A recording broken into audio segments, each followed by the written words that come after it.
Hello and welcome to this week's edition of Three Men and a Little Virus. This is Series 2, Week 21, and I'm calling it Naughty. My name's Mark Cridland, I'm the one that tries to hold this all together, and I'm joined by our regular, irregular comedians, Mr. AMJ, that's Adam Morrison-Jones, and Mr. Paul Tingy, along with the selection of weird and wonderful characters. This week we chat about what we've been up to, a book that was brought back very late and to a library very, very far away. Yes, it's a little bit of an update from last week's show. Talking of last week's show, AMJ actually brought back the top 20 bears and he has the results for us tonight. And then Paul leaves us. Yes, he runs off, naughty boy. Then we talk about AMJ going to the Marlow and the Korean guy who came up with an odd invention.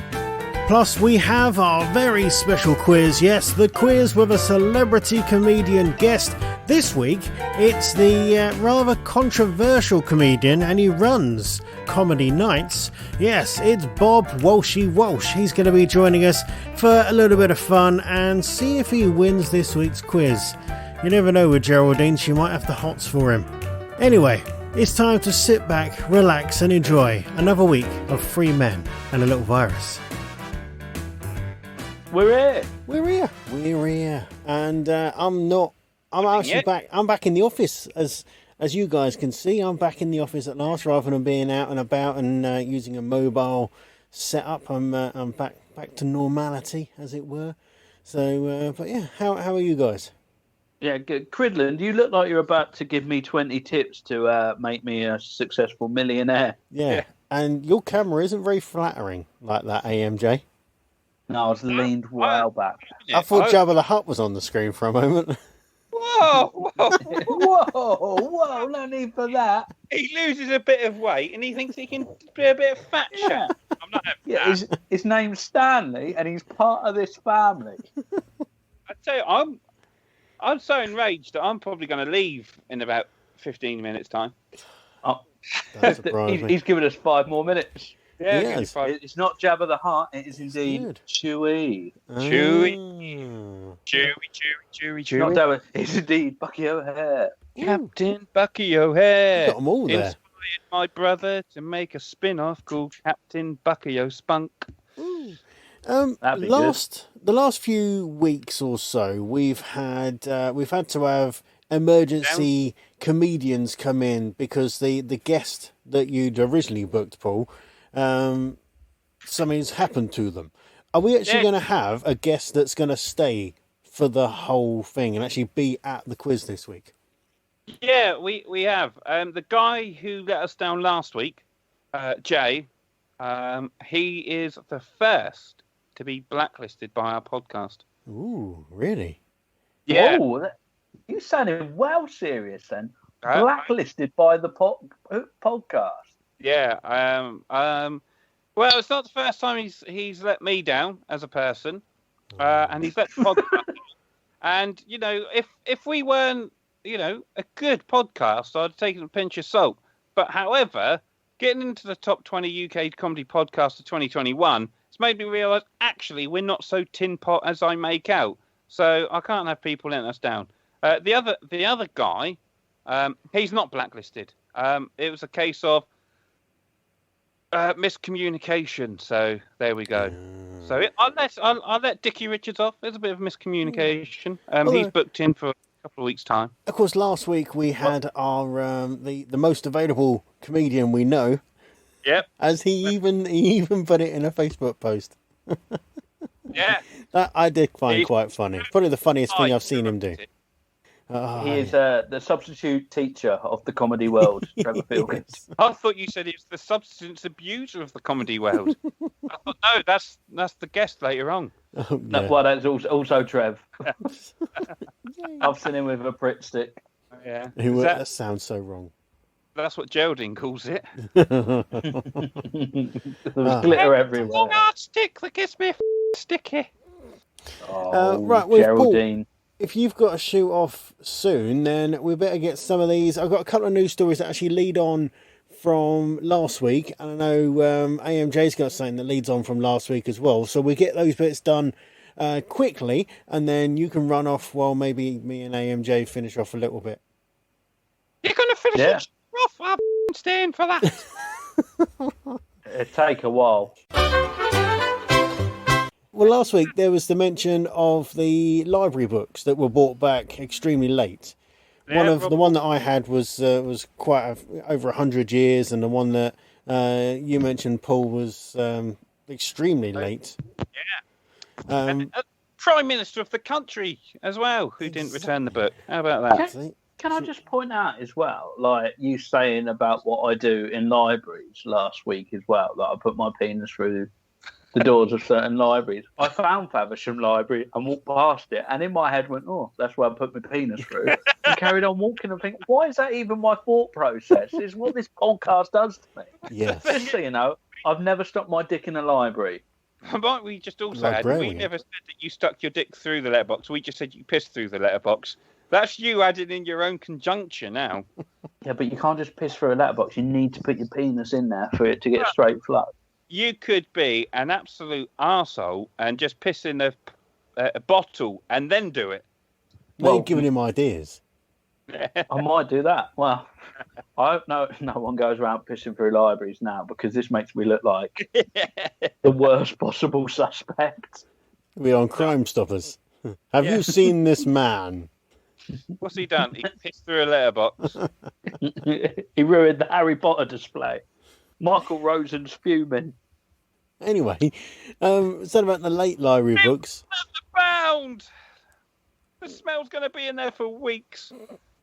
Sorry. Sorry. Dear. But yeah, this is about a library book that was brought back very late, but also was returned very far away from where it was originally taken out. Right.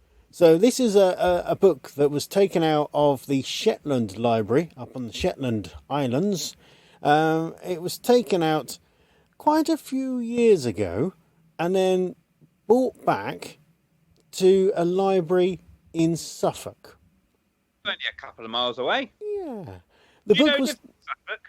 Who? Adam Buxton. Oh. Who with us. Yes. Well, this book was taken out from the Shetland Library on 12th of July 1983 and was returned to the Bungay Community Library in Suffolk, 750 miles away. So 750 miles away and 38 years late. So I don't know how they work out those late fees, but apparently, go on. I was going to say, which library takes the fees? Well, that's the other question as well. But apparently it was the woman that brought it back to the library actually bought the book in an estate sale. So whoever took the book out obviously just left it at home, and then once, when they passed on, the people sold the house and went, look, there's all the stuff that's in the house. Would you like to buy this book? It's a library book. So they were a thief, and then they died. Serves you right. Don't steal, you die. Don't steal from local libraries. It will cause death. I've got to say, this sounds a bit weird when I just came out with that Adam Buxton fact, but DJ Critters has told me to find out where Buckles himself lives, so I can get him on the podcast. So I found out what county he's in. Ooh. I'll let you know. I'll update you next week of how much closer I've got to him. You got the country right, now the county. They just need to get the town. Do I have to do that? Get some digits of his phone number. Yeah, and then I bet you he lives in a village, not a town. I reckon he's a village boy. Yeah, he looks like one of the village people. No, I did not mean that. Are you sure? I do mean that. Look, he listens to the show. Let's not slate him. Yes, he's our listener. He is. I said, how amazing would that be if it was him who listened? That would. Yeah, it'd be the weirdest thing that's happened this year. I'll give it that.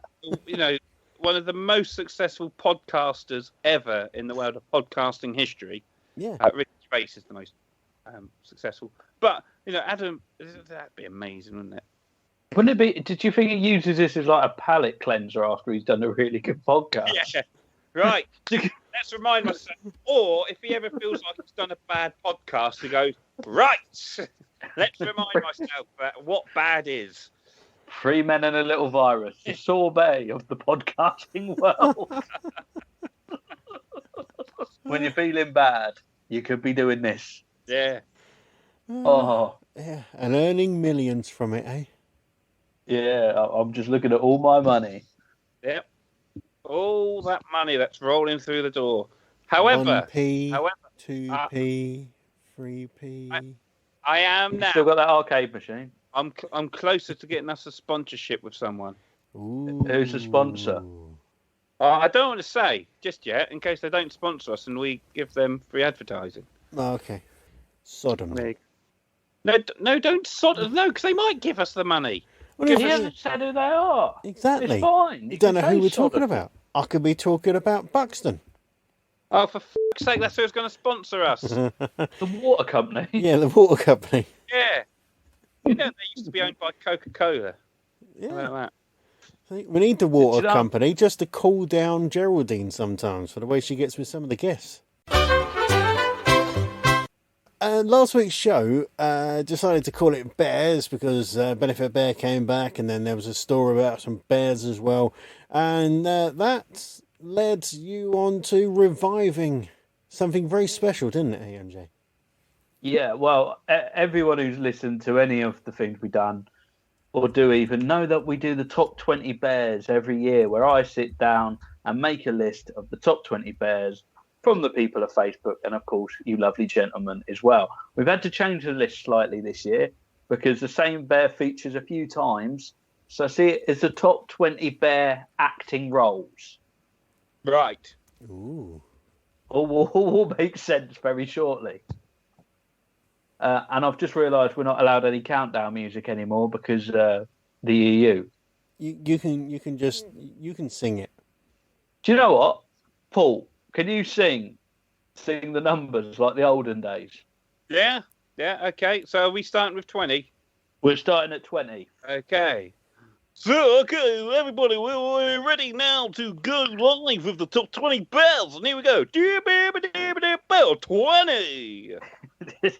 Teddy Ruxpin. And coming in at 19.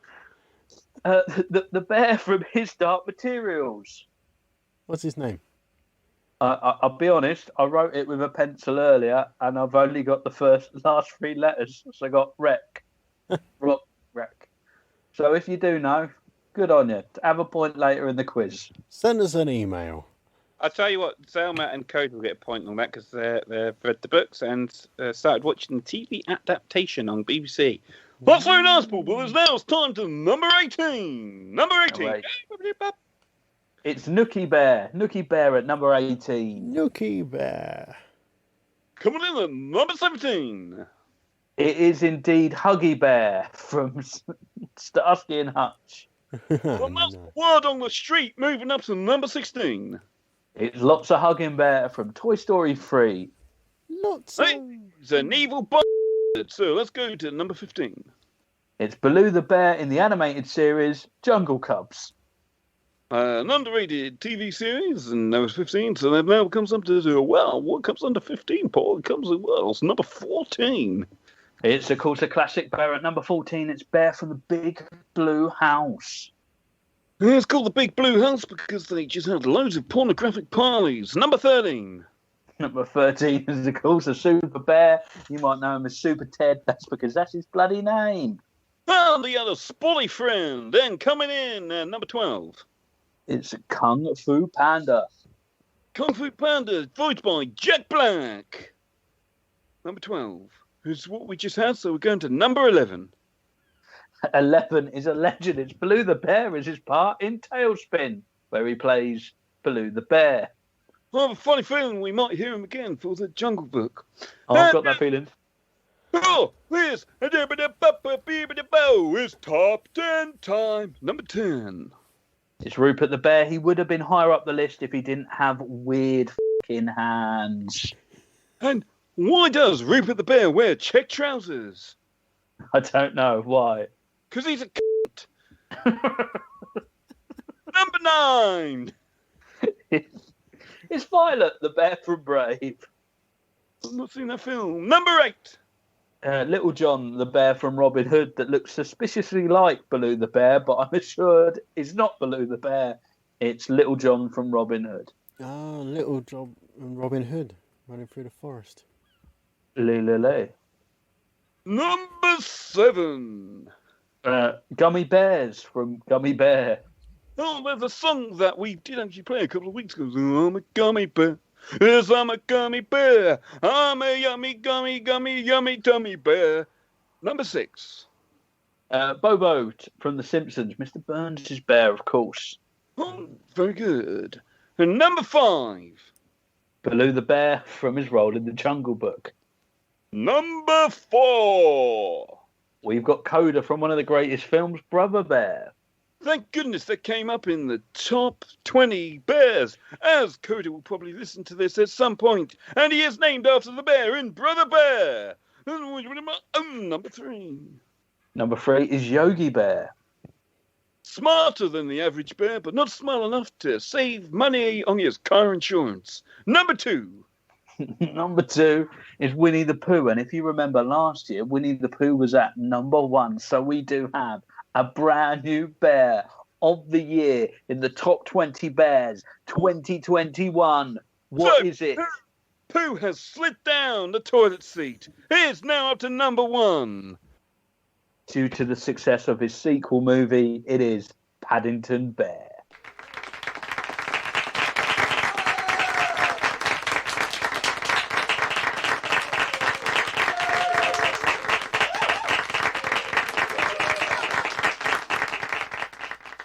There we go. That was it. Top 20 bears. If anyone's got any problems with that, then I'm sorry.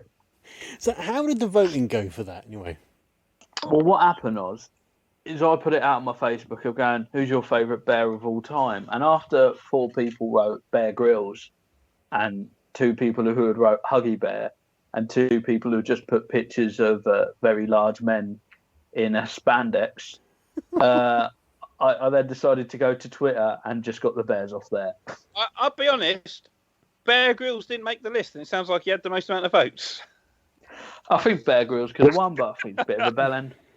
I really like Bear Grylls. Good I friends. like Bear Grylls. Are you friends with Bear Grylls? Yeah. How did that come about? I work with the Cub Scouts. Ooh. There you go. But unfortunately, he's far too famous to come onto this. And I'll be honest with you as well. Critters, you probably won't enjoy this book, but people like MJ and myself probably would. His book, Daily Devotional. Fantastic book with Christian undertones. Nice. There you go. Christian Grey? Yeah, C of E. You see a bit of everything. C of E, yeah, see a bit of everything with Bear Grylls. Including his arse. He likes getting his arse out in TV shows. He doesn't get naked in front of the Boy Scouts. I would like that to be known now. Are you his agent now? Booking him for gigs? If you are, why is he not on here? Because we can't afford him. And also we're booking someone. Don't ever start the sentence right, just to let you know, he won't get his arse out at this gig. Sounds like the sort of thing Johnny Fred would do when he's trying to get your gigs. He won't get his ass out, but I can't tell you about his meat and 2 veg. And on that bombshell, I'm going to say cheerio, chaps. Bye, Paul. Doesn't get naked in front of Boy Scouts. Paul, Bye! you're going to miss the quiz, though. Don't worry, Dave and Geraldine are here to sort it out. Oh, fair enough. You'll miss the celebrity guest.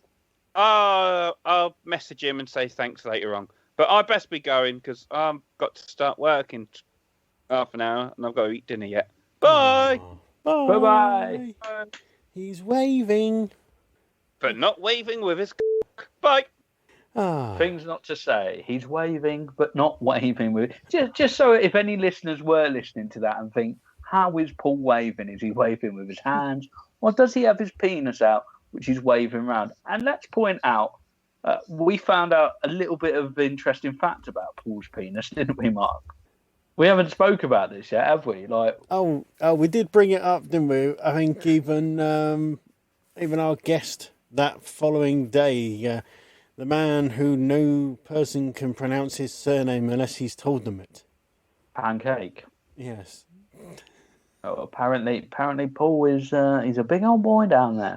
Yes. And it's not all fat. Or just where it's not all fat. He hasn't just tucked it to make it look like a little penis. I wish you could. That'd be the greatest con ever. Wouldn't you? Could you just imagine that? That could be interesting. We'll have to ask him. The deepest, darkest secrets of Tingy was passed down from generation to generation. Each father has gone, here, boy, this is what you do. You see that belly fat? Tuck it into a belly knob. I wish top class comedy here. Top class. We've hit. I feel like we've hit like the bottom, but we're happy at that. We're happy at the bottom. It's a nice place to be. Everyone we know is We're in here. the top 20. We're in the top 20 in the UK, according to one list. Which I still don't understand how it was made, but yeah, apparently using stats and things they worked it out, and yeah, statistically we're in the top 20. We go with that. But talking about Paul and what you was just saying about third eye, not that eye, but a third the eye. Canterbury-based. No, not even that one. Indie metal shop. It's still going. They were supposed to. They said they were shutting down. I think has it actually shut down now? I'm not sure if it has or not. It was due to shut down at the beginning of last year, and then lockdown started, and it all went, no, we're going to run it a little bit longer. And I don't even know if it's still open. Do you?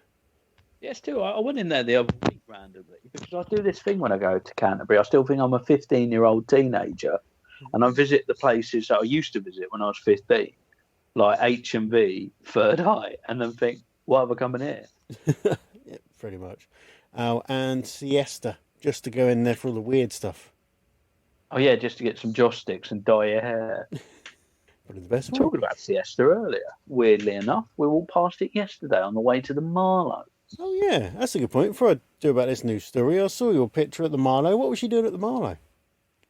Well, me and the other half, we went to see Six, the musical. And can I just point out, looking like this with this ginger beard, probably sitting in the royal box was not the best place for me because there was a few people looking at me at one point thinking, is he going to join in with the chorus line? It was a bit awkward at times, I must admit. Yeah, it was brilliant though, amazing show. If you are in the Canterbury area or Kent and you like musicals, do go and see Six. If you don't like musicals, then don't go because you won't enjoy it at all. Watch something else at the Marlow. It's nice. Watch something else. They've got loads of stuff on. They got Heathers the musical coming up. They've also got The Play That Goes Wrong. They got loads of comedy coming your way. So support your local theatres before going to the West End. And an actual pantomime is back this year. It is indeed. Not Have you just heard a any more on the recorded pantomime at all? No, I mean, I had the chat with Ben Roddy, the Panto Dame, a month or so ago, and he's all excited and getting in the mood for it all. So, and of course, Paul Hendy, the producer and writer, he's always busy. But Paul's nice. Have you met Paul Hendy? Yeah, I've met Paul once or twice. I like Paul. He's a nice guy. I used to like him on kids' TV back in the 90s. And Disney Club, weren't it? Yeah. And now he produces pantomimes. Crazy when you think about it.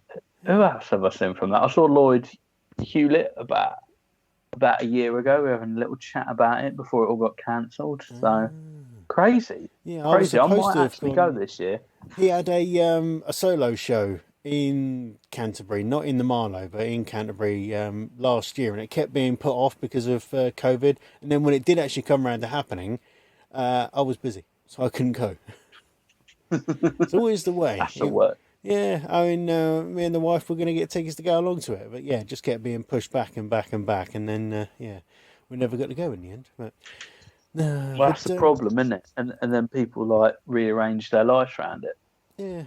Chaos, but hopefully COVID is going and places are reopening soon. Fingers crossed that it'll all be back to normal within the next couple of weeks, or as much to normal as possible. Went out for a meal in a local last month.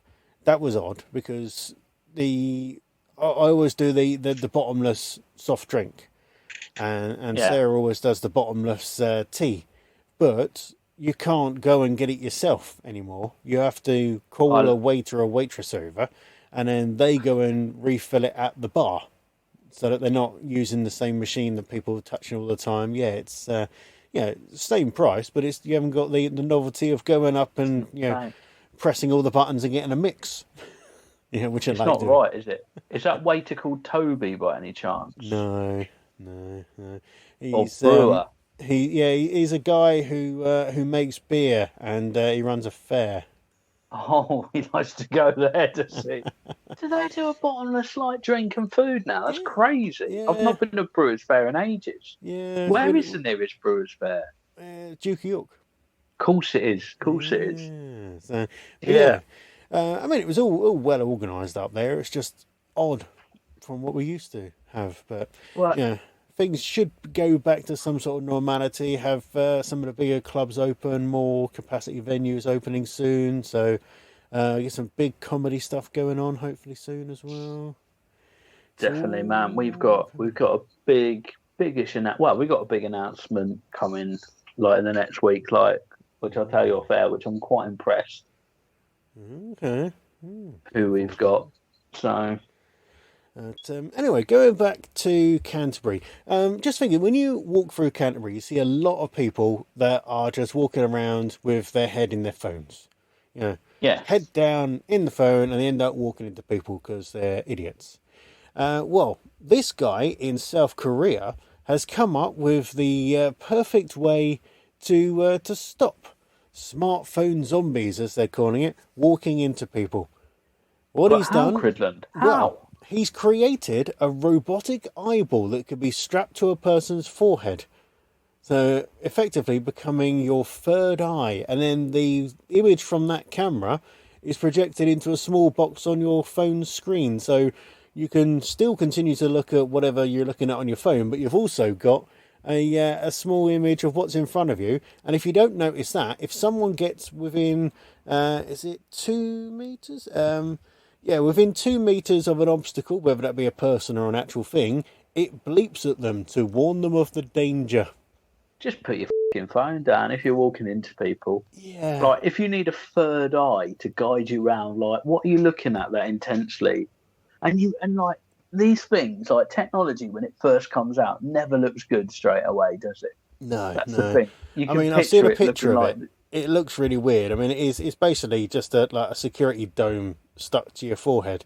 If you read the rest of the article, it does say that it is a satirical solution to make people recognise the severity of their gadget addiction and have a hard look at themselves. Yeah, I just find it weird as well. I bet a few people will buy into that, of going, at least I can check my work emails on the go. Yeah, I mean, many young people get into accidents and, walk into things. Some have even, dangerous situations of walking into the road, or some even walking into a river. I've seen videos of where people are just too busy looking at their phones. But, so the guy, he made it. And, if someone wants to buy it, then it can be bought, but it is mainly designed as a satirical look of the way that, society is at the moment. And everyone just looking at their phones all the bloody time. It's zombieism.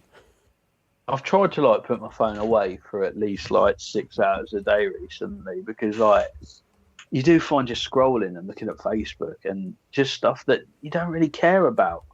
Yeah. I mean, you are listening to this, listener, and have just listened to top 20 bears of 2021, so maybe I'm not the person to give anyone a lecture on finding your time to find yourself. Well, I don't know. I mean, if you're listening to this, you don't know. Some people listen to this in the car on the way to work. Some people on the bus on the way to work. Some people, just listen all over the place. So not necessarily whilst making wrong decisions. Exactly. Some people listen back to this thinking, did I say anything libelous? And, sometimes. That's what I do. What Tingy should do. Come on, some of that stuff he said. Sometimes it's a bit dodgy. Talking of dodginess and things being said wrong, maybe we should crack on with the quiz, because we've got an interesting, controversial comedian coming up on this week. So, I'd go as far to say we've got an absolute legend of comedy this week. yeah, definitely a legend, and he's got his own cult following, I suppose you could put it. Yeah, and one of Or the most he might outrageous change acts I the think L I've for ever an seen. N. I reckon we should definitely call Dave See, in Paul's right going to miss now. out on this one. Bloody tingy having to go off to work. Keeping the bloody economy going. Who does he think he is? If you work with Tingy, walk up behind him and put his pants really high and give him a wedgie. And on that note, Dave, are you there? Oh, hiya, here I am. Oh, it's nice to see all our 3 contestants are already ready. Yeah. AMJ, that was a bit too sexy the way you ate off that spoon. It's made Filthy. the trunk go a little bit twingy. I can understand why. And DJ Critters here with his big beard and big headphones with very lovely pot plant in the background. Yeah. And we have one of my favourite comedians of all time on. And we're going to get him to introduce himself. So, could you introduce yourself, please, Mr. Celebrity Mystery Guest?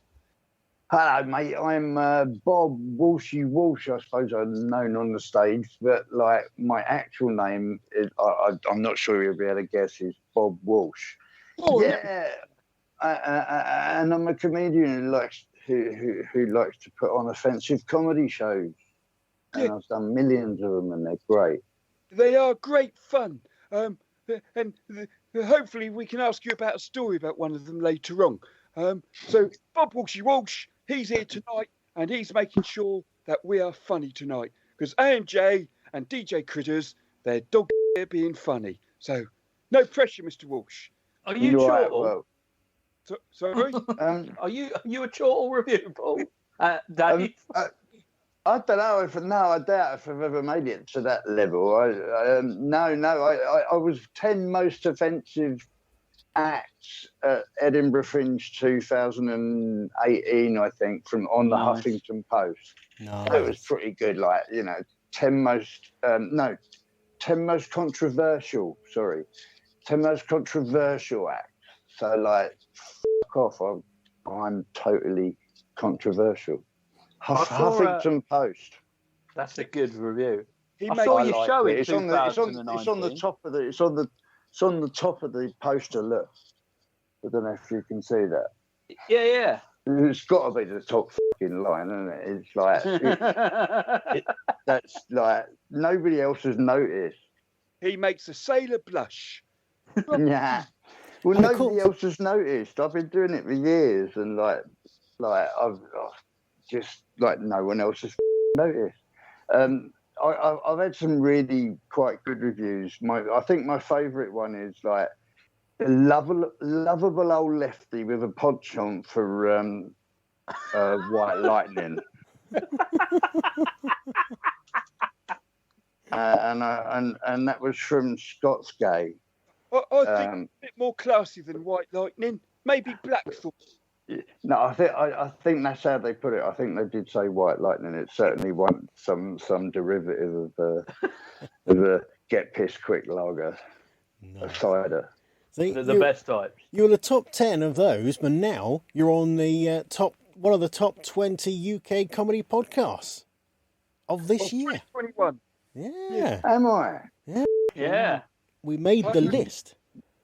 How we got on there is anybody's guess, because Really? this isn't great. So we're going to start off with a question, as we always do. You all get the same question. So we're going to start off with DJ Critters this week. Then it'd be AMJ. Then it'd be Bob Walshy Walsh. Right, yeah. So normally Bob Walshy Walsh, you want to copy Critters' answers because he's quite good at quizzes. But Geraldine doesn't like him, so you'll get more points than him. So Well, I ain't too stupid. I won the Globe in Edinburgh. We won it 5 years on the trot. Old drunken comedians at 2:00 in the morning in the Globe. So, come on then, bring it on. Ooh, we got actual competition this week. there's I'm going to up the game. Critters. I'm not particularly clever, but what I am is I'm really old and I've read a lot of fucking newspapers, so sort of stuff sticks in there. You know what I mean? So. Right, first question going to DJ Critters is, what colour is found on 75% of the world's flags? I'm going to go with red. Okay, and going off to AMJ, what colour is found on 75% of the world flags? I'm going to go with blue. Blue. Okay, Bob Walshy Walsh, what are you going to go? I would have gone blue without any hesitation whatsoever. So I don't know. This is a tough one now. Green next, I suppose. We could go with green. I think I've lost this. Blue wins. Okay, over to Geraldine. Hello, everybody. So I'll just let you know, one of you have got the correct answer. And you should have listened to Dave's advice. It was DJ Critters. Red 75% of all flags in the world. How about that? So really, yeah, you get 5 points, Yeah. DJ Critters. But Bob Walshy Walsh, I love your hair and I love your smile, and hopefully you'll share your cheap piss lager with me, and we can get together and in more ways than one. I hope you like giraffes. I can certainly if you know what I mean, mate.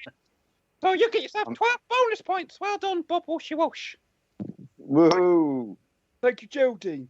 So second question is going to go to AMJ. Go on.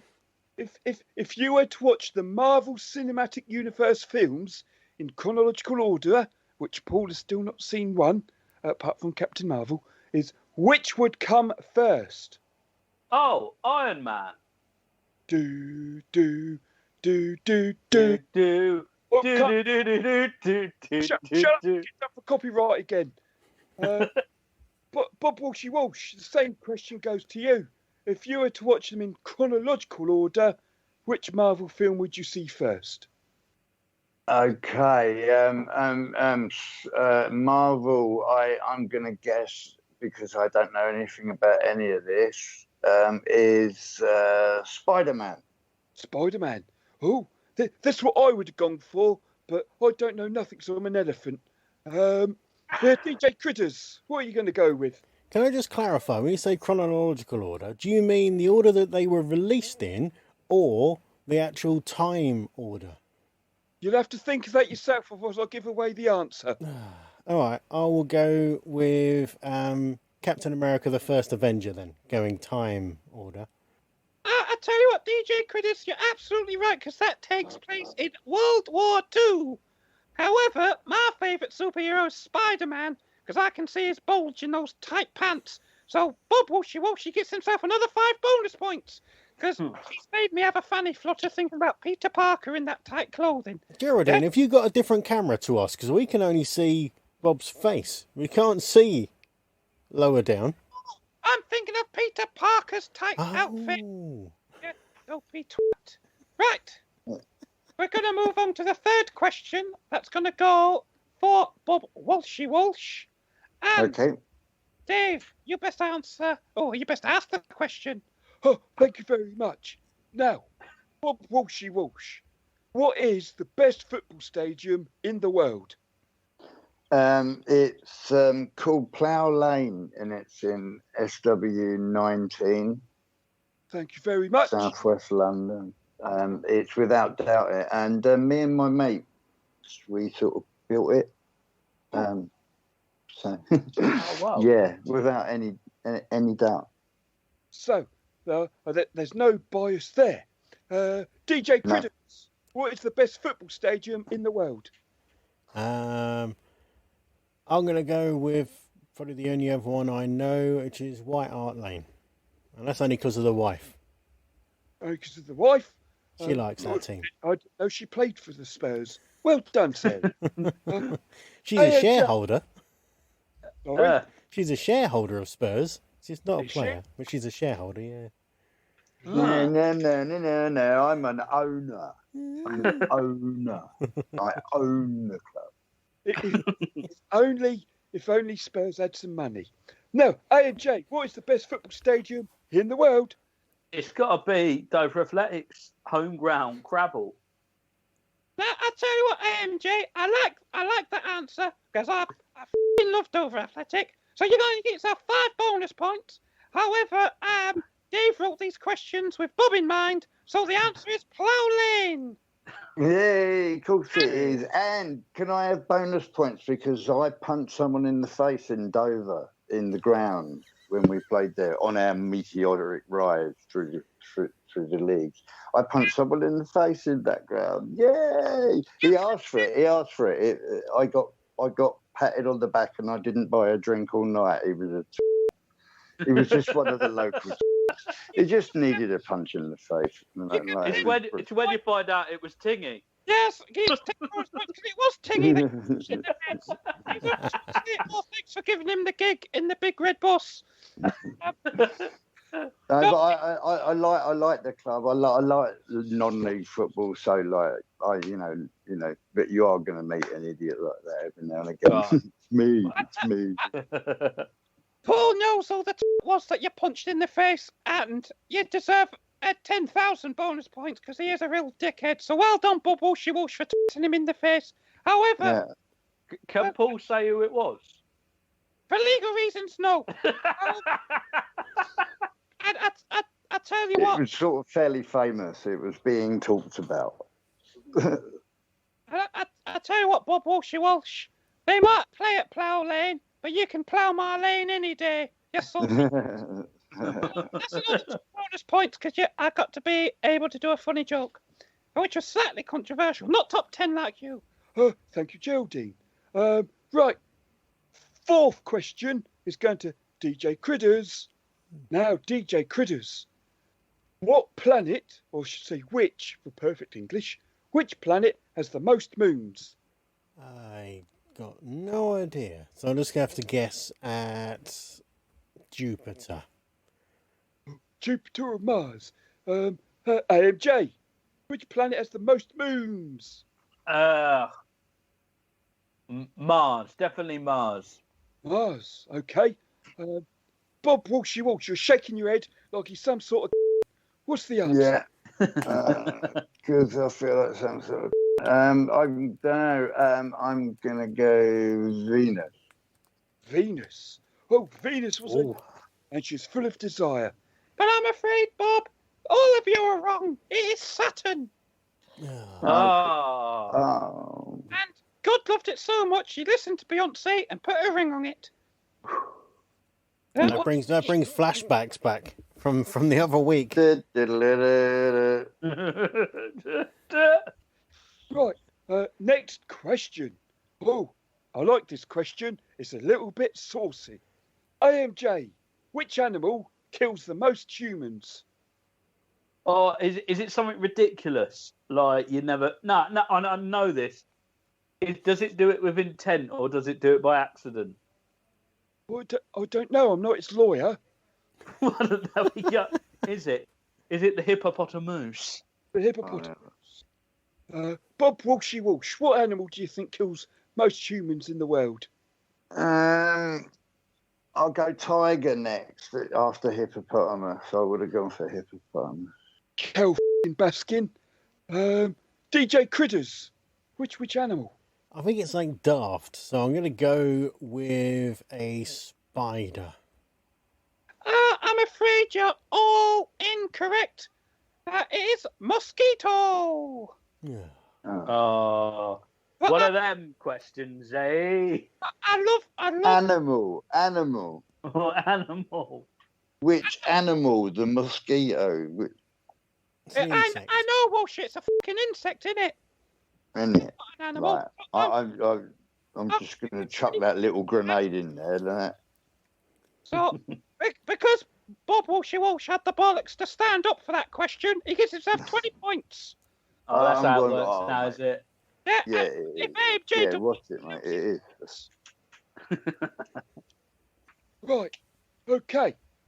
Before I ask the last question, Bob Walshy Walsh, I once watched Paul Tingy perform in one of your clubs.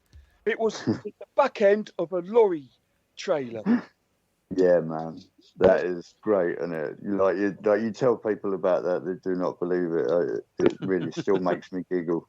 Especially when it says he was behind a double-decker bus that served burgers. Yeah, no, pizzas.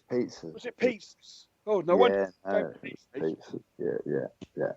But it was lovely pizza. Paul certainly sampled the food, and it's one of his most bizarre gigs ever because people laughed before he got to the punchline. And Yeah, no, it was weird. Yeah, it was weird. Because don't forget, mate, I was working in that area. I know loads of people, and they're all completely off their bollocks most of the time. So it was a fairly easy audience. It was I'll try the punchline out next week. But the build-up was brilliant. Look at the state of it. It was a great place. I just loved it. It's my second favourite place that I ever ran. What's your first favourite? It was called the Grove in South Wimbledon. 2006 to 2006, 2011.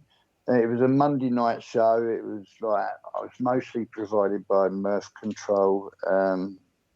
I didn't perform very often. I set up. I had a tower where I could sit up and control the sound and the lights, and it was just called. What would you call a pub, a comedy club in the Grove? 1 foot in the Grove.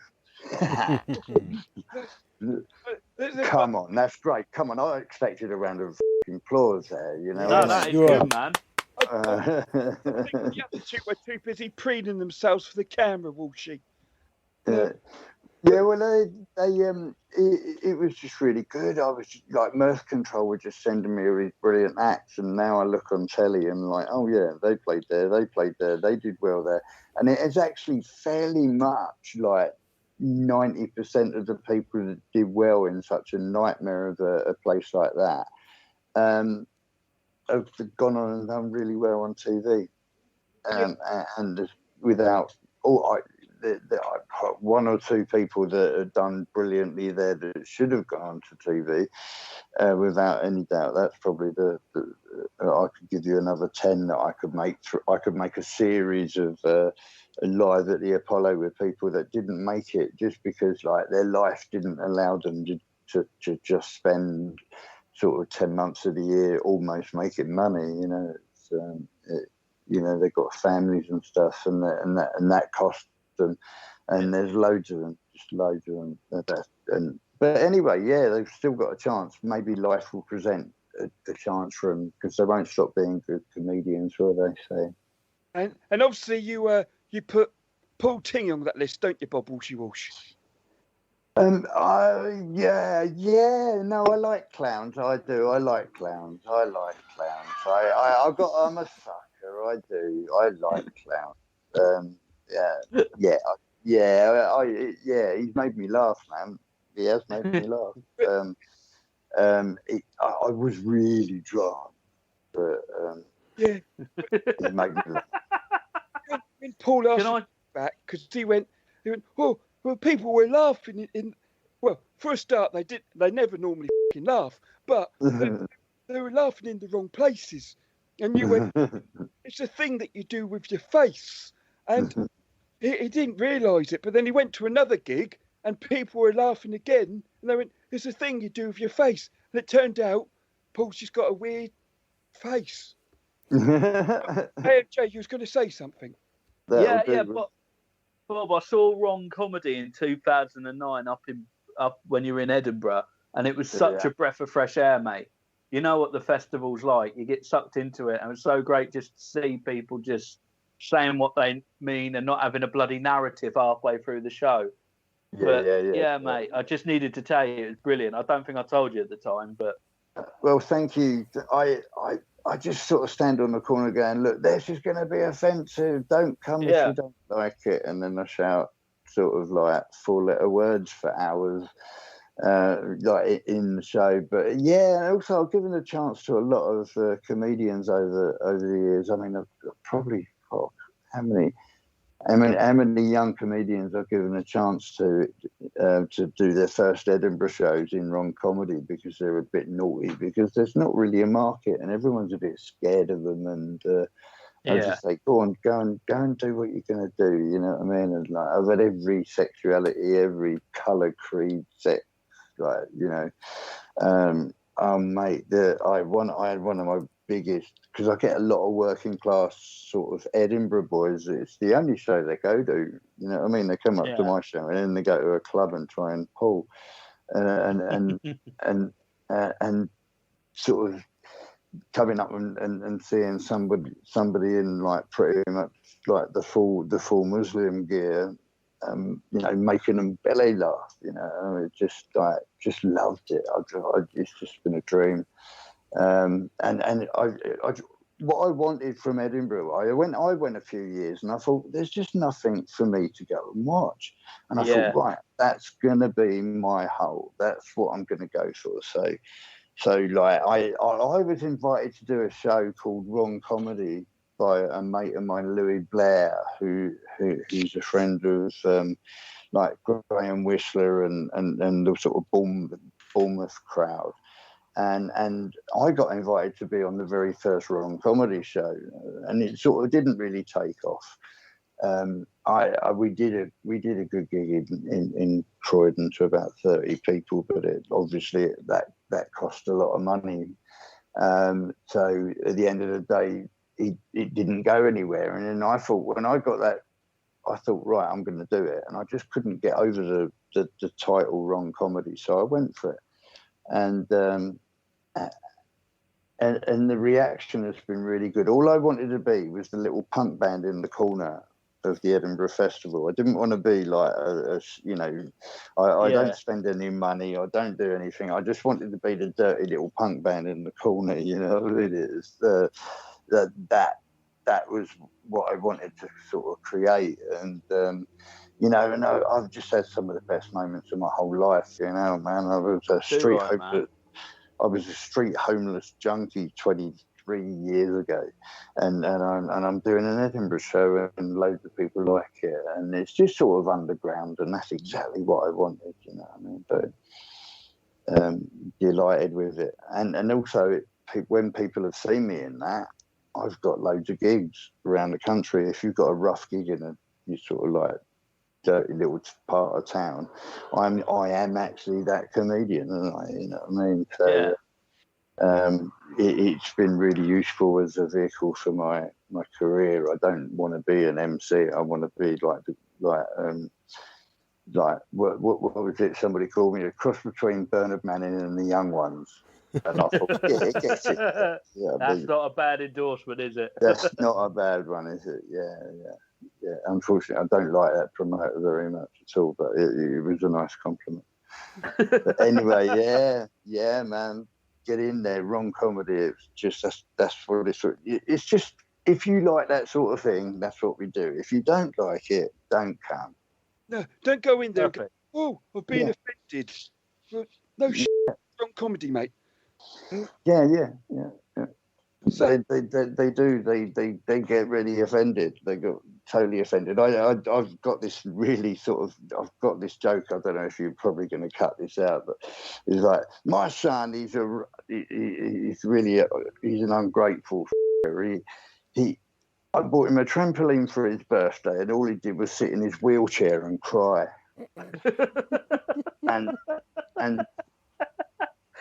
And this bloke was walking out, and I said, "Here, mate, before you go," and I said, "If I tell you that joke was actually written by my disabled son, and he insisted that I told that joke at the Edinburgh Festival this year, would that make it all right?" He goes, "Oh, well, I didn't know. I said, "Well, I haven't got a disabled son now. See you later. Stick a couple of quid in the bucket, mate, yeah." I didn't. I used many more expletives in and that's total true story. That yeah. One of the funniest things I heard you say was, I think it was a lie. Like after you'd MC for 5 minutes, going, I'm doing the same material, but when it's this fucking good, who needs to write new stuff?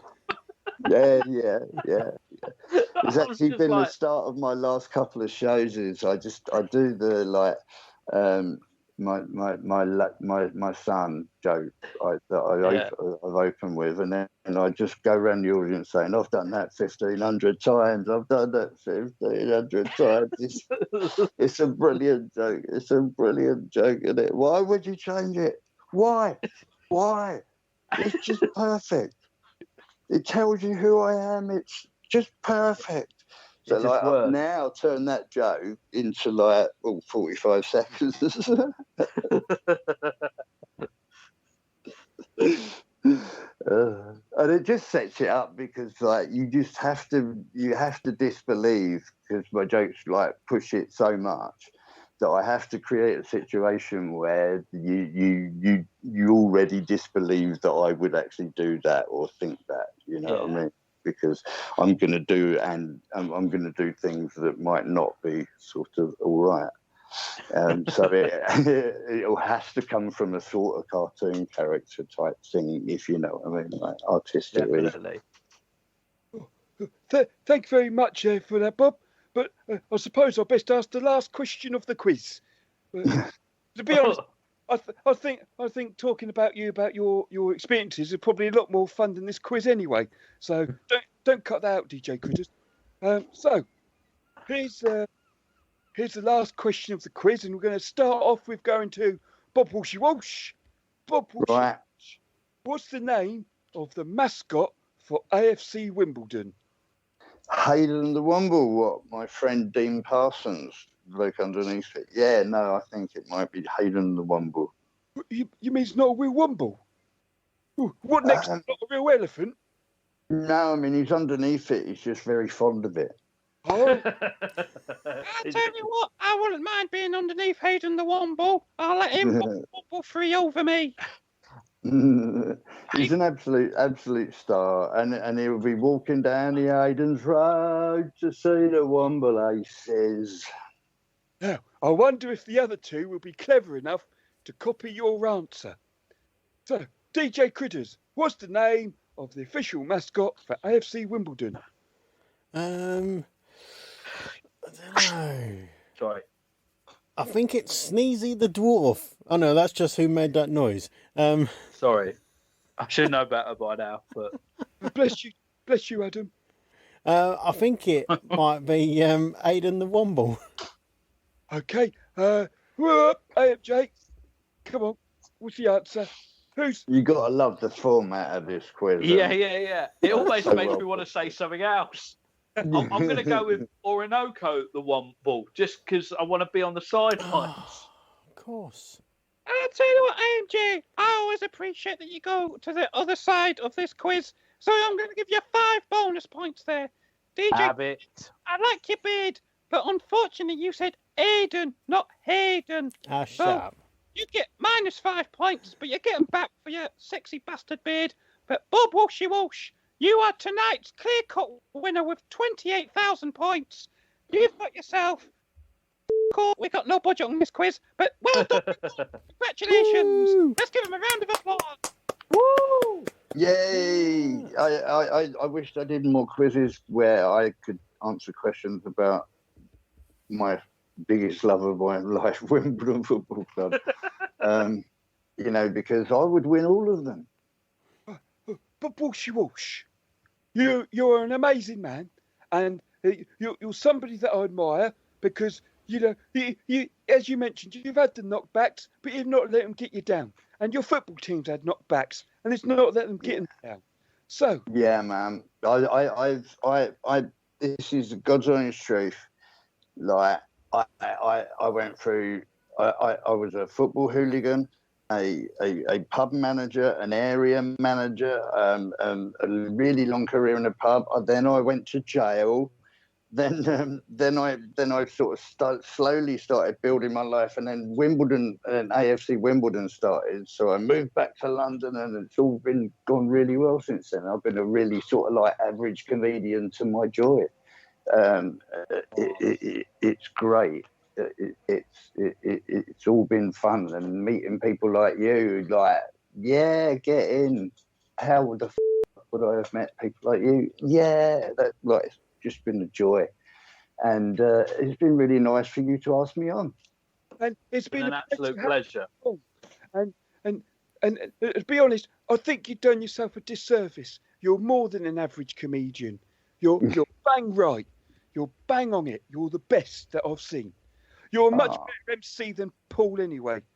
So before we say goodbye, Bobby Walshy Walsh, can you give our listener a pearl of wisdom? Don't take heroin. Thank you very much. Good advice. Very good advice. And congratulations on winning. And AMJ, you came second, but Mark Criddle, I'm afraid you came last. Even though Happy days. most answers right. Geraldine obviously doesn't like you tonight. No, obviously not. Have you got any other shows you need to promote? Have you got any gigs coming up? Oh no, I've got a couple that I'd love to sort of bang out, but I'm going to be honest with you, like the talking to the people that have got the place, they're all really worried about what's going to happen about with the rules. If it all goes down 21st, then I would jump all over you and get you to talk about it. I heard a rumour that you might be doing a radio show soon. No, it's not actually going to work out because I'd have to end up spending a couple of days of fucking week in deepest, darkest Kent down by Deal, and I just can't. I've got a niece who lives not far away, and I'm absolutely cool for somewhere, but like my life just doesn't allow me, you know, as someone who might get a gig at any moment or. To do it, but I really like it, but I just need it to be much closer to where I live here in South East London at the moment. Any of you out there that know anybody who does local radio in South East London, bloody it, Bob Walshy Walsh up, will you? Yeah, and also I've got a couple of people who just sort of said, look, I can tell you how to do it yourself. Oh, okay. Yeah, let's do that. And so, like, I'm actually speaking to them in the next few days as well. So, just going to try stuff. Always going to try stuff.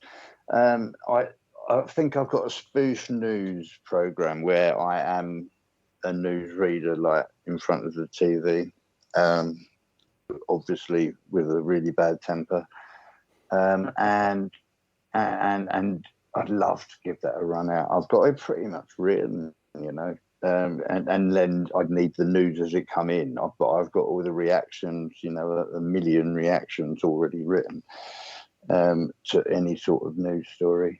So I'd love to give that a go. I'd love it. So anybody knows who can make that dream a fucking reality, just do it, you bastards. Yeah.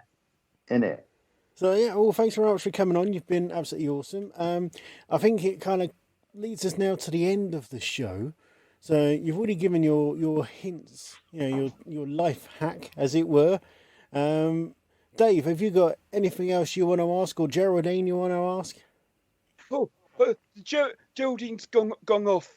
She needed to throw up. She said she's had too much vodka today. But what I would like to say is, thank you very much, Bob Walshy Walsh, for coming on. It's been a great pleasure. And a big thank you to DJ Critters and AMJ for being the other two guests. So, well, thank you very much. All I would like you to do, Bob Walshy Walsh, is I'd love you to say, thanks for listening to Three Men and a Little Virus, you bastards. Hey, get in there and get jabbed up. Yay. Exactly. Well, have you had your both jabs yet? I have had COVID and have had 2 jabs. So yeah, of course. Like I'm not an idiot. I actually I'm going to be honest. I think if I'd have been asked that question in my 30s, I might not have done it because I was really fit and like I knew about, you know, what I was doing because I was playing sport at a half decent level. But I wouldn't have done it. But now I'm 58, and I think, basically, just don't be stupid, just get it done. And because, I'm quite keen on, carrying on for a bit and annoying people. It's probably the best reason to stay alive, just so you can annoy more and more people. Yeah, I think that's the only way to live, isn't it? It's no, just please the people that provide something for people who like that sort of thing. It's not about anyone else. It's just about here's something. If you like that sort of thing, we are that little punk band in the corner. Musically, I like little punk bands in the corner. That's what I've done for I'm 58. Sort of jam when I was nearly 17. Nice, man. That's just been my second passion after watching teams in yellow and blue kick football is really hard. What, Swedish national team? I tell you what, I can't help it. If I'm over the park and one of the teams is playing in yellow and blue, I support them. Because, I just do. Look. Guess what's hanging from my wardrobe? Wimbledon scarf. We are Wimbledon anti-racist, tackling racism and discrimination. And gladly getting on one knee unless you're a fucking bigot. I agree. Those people that are booing, I think they should be turfed out of the ground instantly. Anyway, thank you very much. I'm absolutely delighted to be on. It's been real fun, and sorry if I ranted, and all good. And just a little message to all of you is, I won. I won. Good night. It's always nice to have a gracious winner.